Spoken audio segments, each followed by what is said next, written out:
Born in Namibia and based in Cape Town, Gina Jeanz is a dynamic creative who is known for her eclectic music, where she combines an array of sounds to produce a futuristic sound. So the talented producer and DJ joins the list of international musicians that will be performing at the world-renowned Afro-Punk Festival later this year. Have a look at her latest music video.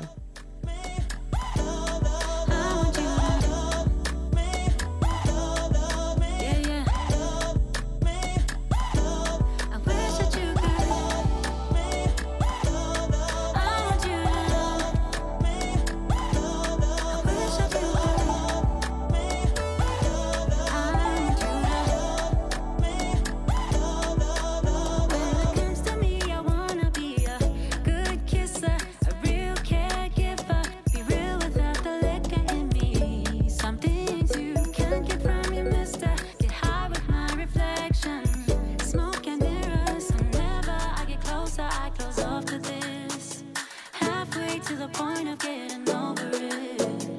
Gucci bags under my eyes, Gemini tears that I cried to see the signs from the other side. I want you to And Gina Jeanz is in the love. Welcome. Thank you. Thank so you so lovely much for to see having you me. again. I know.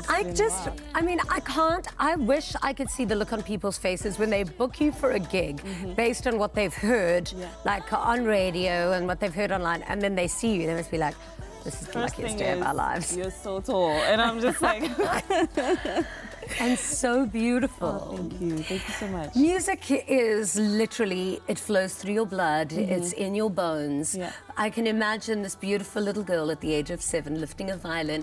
Was it your own interest, or did you kind of had parents that were like, no, learn to play an instrument? My mom, actually, my late mom played the guitar, and it was always her dream to put my sister and I through music. I actually wanted to do the piano, but they said my hands were a little bit too small, and I'm left-handed, so he was like, you know what, you should just do the violin. And honestly, if I had to do it again, I would pick the violin, because it's really taught me to appreciate the whole process and use my ear, you know, to the best of my abilities. So. The violin, I can imagine like this. So because you're a lefty, do you have to play it like that? Yeah. So, oh, you still play that way? Yeah. Okay, you just play it.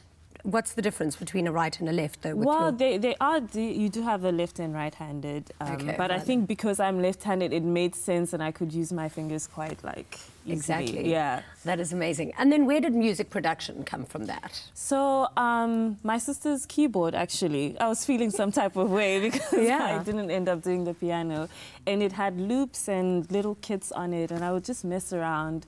And then my cousin, who studied sound engineering, actually gave me the program, and I had already wanted to actually like start, you know, like the whole sound engineering journey. So I just self-taught all the way, 13 years later, and we're here. So did you have like a profound big break when you were discovered?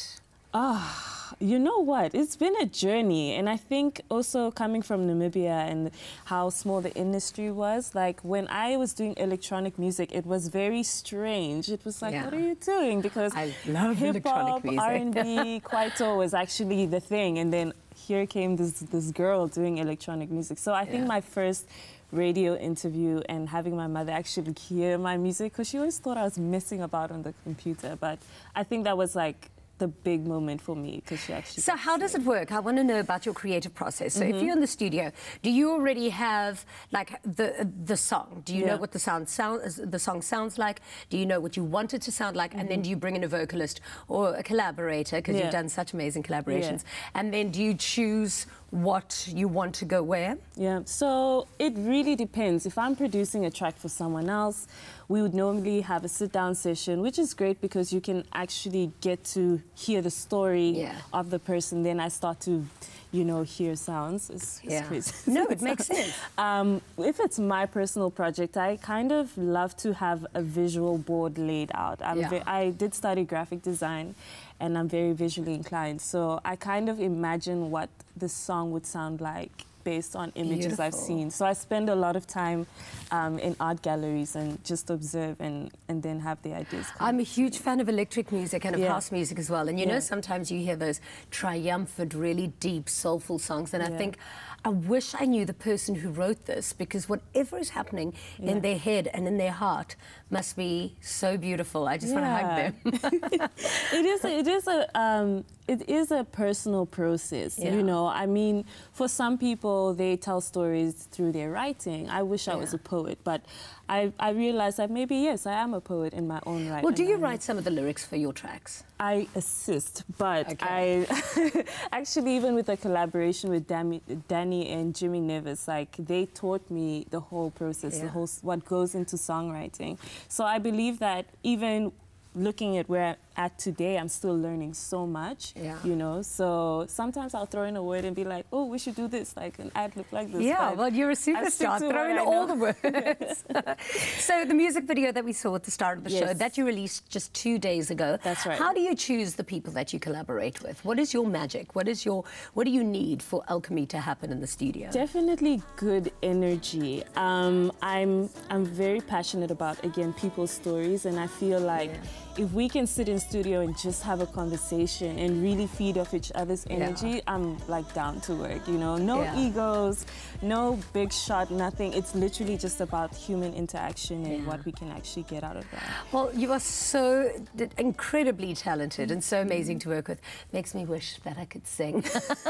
Thank you so much for being here today. So we're going to have a performer a little bit later on the show, and a tune that you've actually produced, so we can't wait. Celebrating Gina Jeanz today.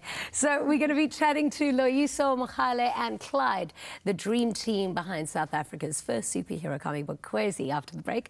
So head over to our social media platforms and tell us who would come to your rescue based on the last TV show that you watched if you get kidnapped. So remember to use the hashtag Afternoon Express in your comment.